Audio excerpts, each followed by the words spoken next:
4 सीटों पर अभी कुछ कहना ठीक नहीं है, मगर 50-50% दोनों ओर से मान के चलिए कि आधी आधी संभावना दोनों पक्षों की है, यानी एनडीए और इंडी गठबंधन की। नमस्कार, आप लाइव बिहार देख रहे हैं। मैं हूं राज मोहन तिवारी।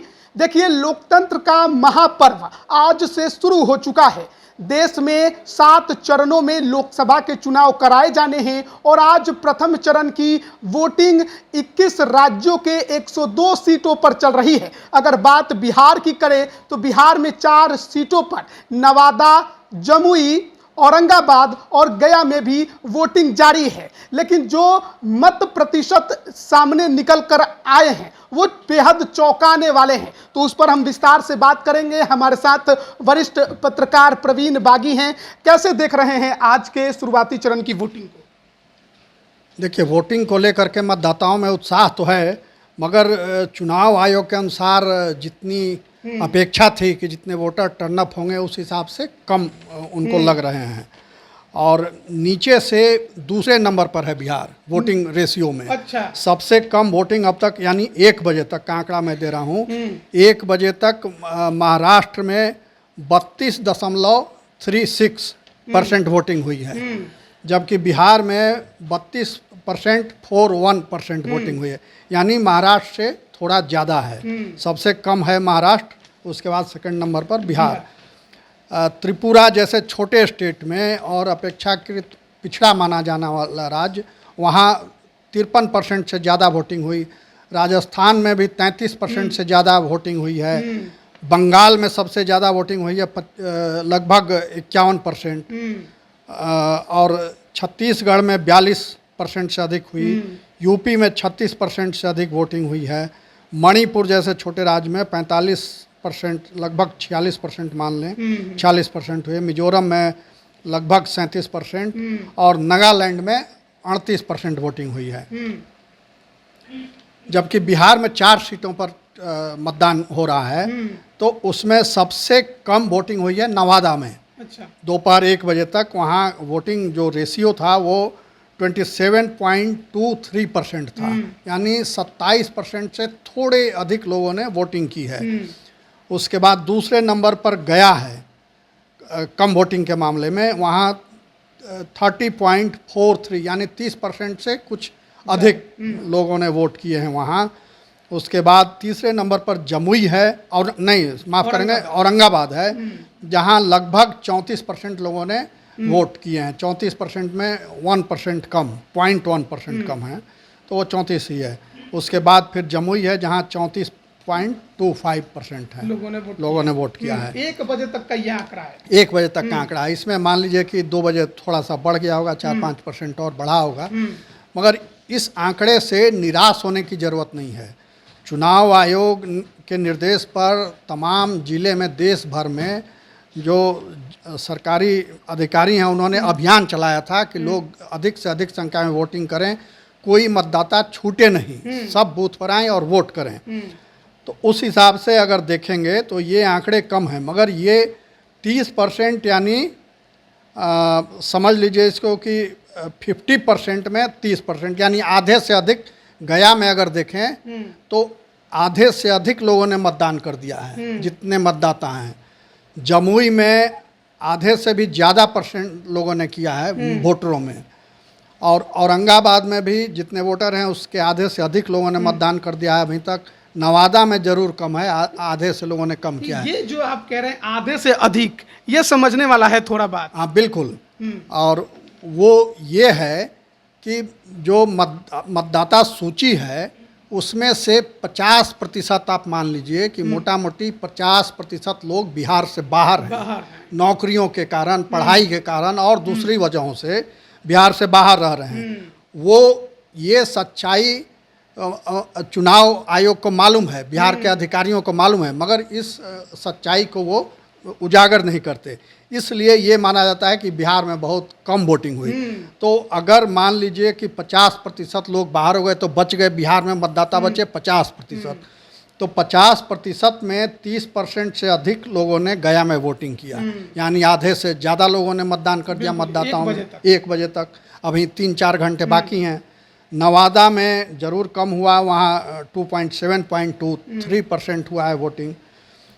औरंगाबाद में 34%, यानी आधे से अधिक मतदाताओं ने वोट कर दिया है। जमुई में भी कर दिया। तो इस मुकाबले में बिहार का जो स्कोर है वो दूसरे राज्यों से बहुत अच्छा है। ये सच जानना पड़ेगा लोगों को, अधिकारियों को भी, चुनाव आयोग को भी, और बिहार के लोगों को भी ये सच बताना ज़रूरी है कि बिहार किसी मामले में पीछे नहीं है और मतदान में यहाँ के लोग बढ़ चढ़ कर हिस्सा ले रहे हैं। जमुई की एक तस्वीर आई थी कि सुबह सुबह शादी ख़त्म होने के बाद एक विवाहित जोड़ा, वो महिला नाक पर सिंदूर लगाए हुए और सिंदूरदानी हाथ में लिए हुए, चुनरी ओढ़े हुए बूथ पर पहुंच गई थी और सबसे पहले उसने मतदान किया। तो वो तस्वीर उसकी जो है पूरे देश भर के मीडिया में छाई हुई है। वो एक आइकॉनिक तस्वीर हो गई। उसी तरह एक 102 साल की बूढ़ी महिला गया में वोटिंग देने के लिए आई, बूथ पर दिखी। वो कई बुजुर्ग जो चल नहीं सकते थे उनको किसी तरह लोगों ने बूथ तक लाया। तो ये उत्साह है लोगों में वोटिंग को लेकर। बिल्कुल। लेकिन जो आंकड़े अभी आपने दिखाए उसमें नवादा में वोटिंग जो है थोड़ी कम है, तो क्या माना जाए लोगों में दिलचस्पी काफ़ी कम नवादा में रह गई, या त्रिकोणीय मुकाबले में बहुत लोगों ने छोड़ दिया कि जो होना है हो जाए? नवादा में आधे से कम है तो इसकी दो वजहें हो सकती हैं।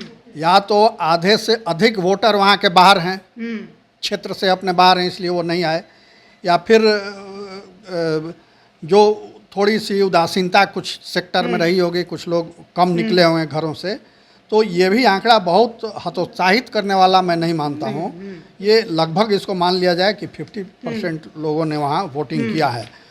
और इसमें एक और दिलचस्प सूचना है, ये चुनाव आयोग को नोटिस लेने की बात है कि गया के बूथ नंबर 190 पर लंच ब्रेक कर लिया मतदान कर्मियों ने।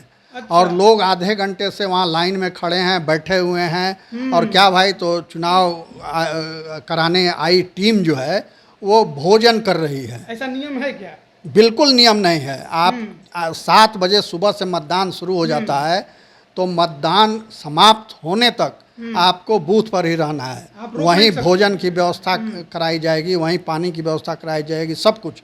और अगर कुछ मान लीजिए भोजन करने जाना भी है तो एक एक करके जा सकते हैं, मगर चुनाव को, वोटिंग को नहीं रोकना है। चुनाव प्रक्रिया अनवरत जारी रहेगी।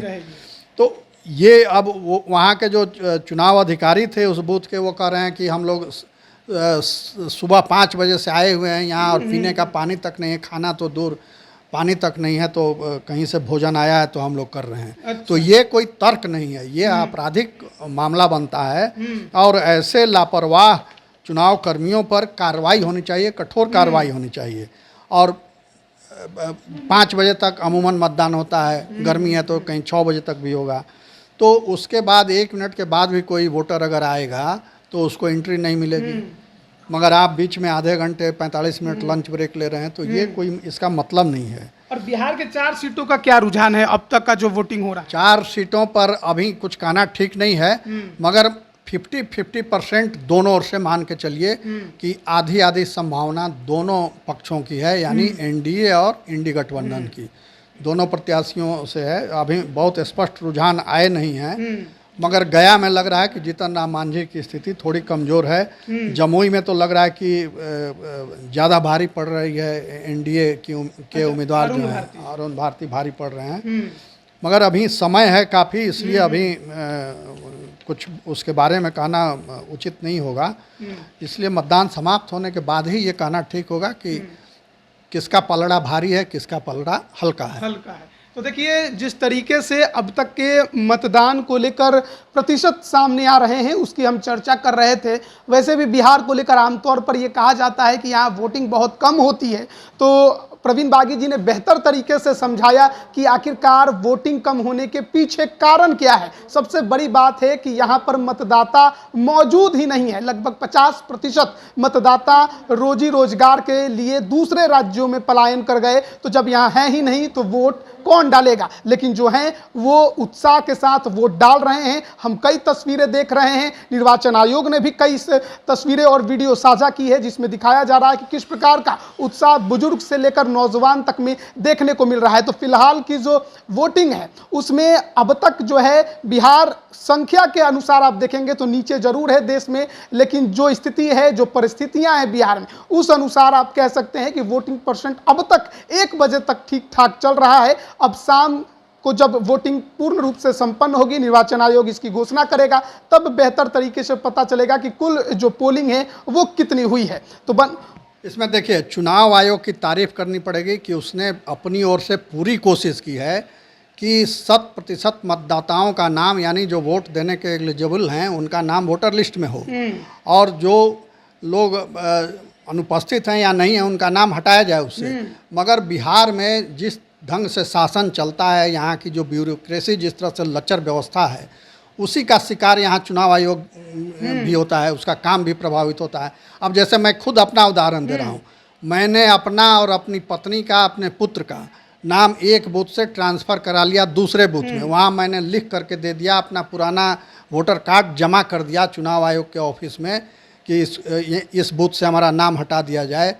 मगर आज की तारीख में मैंने चेक किया तो उस बूथ पर भी मेरा नाम है, और जहाँ मैंने ट्रांसफ़र कराया वहाँ तो नाम जुड़ ही गया है। तो दो जगह नाम हो गया। मैं जिस अपार्टमेंट में रहता हूँ उस अपार्टमेंट में आधे दर्जन लोगों की मौत हो गई है। अच्छा। माने लोग स्वर्ग सिधार चुके हैं, और वो बताने के बावजूद, जो बूथ पर जो बीएलओ होते हैं उनको बताने के बावजूद कि ये लोग अब नहीं हैं इस दुनिया में, इसके बावजूद उनका नाम नहीं हटाया गया, वोटर लिस्ट में आज भी मौजूद है। तो वोटर लिस्ट ही गड़बड़ है, और उस गड़बड़ के आधार पर दोष मढ़ दिया जाता है वोटरों के मत्थे कि वोटर उदासीन है, उत्साह नहीं है, वोटिंग देने नहीं जा रहा है। तो चुनाव आयोग को ये देखना होगा और ऐसे लापरवाह निकम्मे कर्मचारियों, अधिकारियों पर कार्रवाई करनी होगी।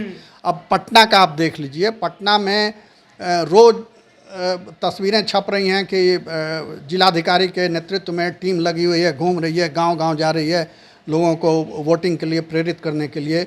मगर शहर में आज तक हमको कोई एक आदमी ऐसा नहीं मिला जो कहे कि हमारे मोहल्ले में भी आज टीम आई हुई थी लोगों को उत्साहित करने के लिए। तो ये हवाई दावे सब, ये स्थिति। तो देखिए, यही हवाई दावे बिहार में शुरू से रहे हैं और अब भी बहुत कुछ बदला नहीं है। दावे हमेशा बिहार में हवाई ही रह गए हैं। अब देखिए, आज शाम को जब वोटिंग खत्म होती है, निर्वाचन आयोग की तरफ से आंकड़े साझा किए जाते हैं तो उसमें क्या निकलता है। बने रहिएगा लाइव बिहार के साथ, तमाम अपडेट हम आप तक पहुंचा रहे हैं। आप सभी का बहुत बहुत धन्यवाद। YouTube पर सब्सक्राइब और Facebook पर लाइक जरूर करें।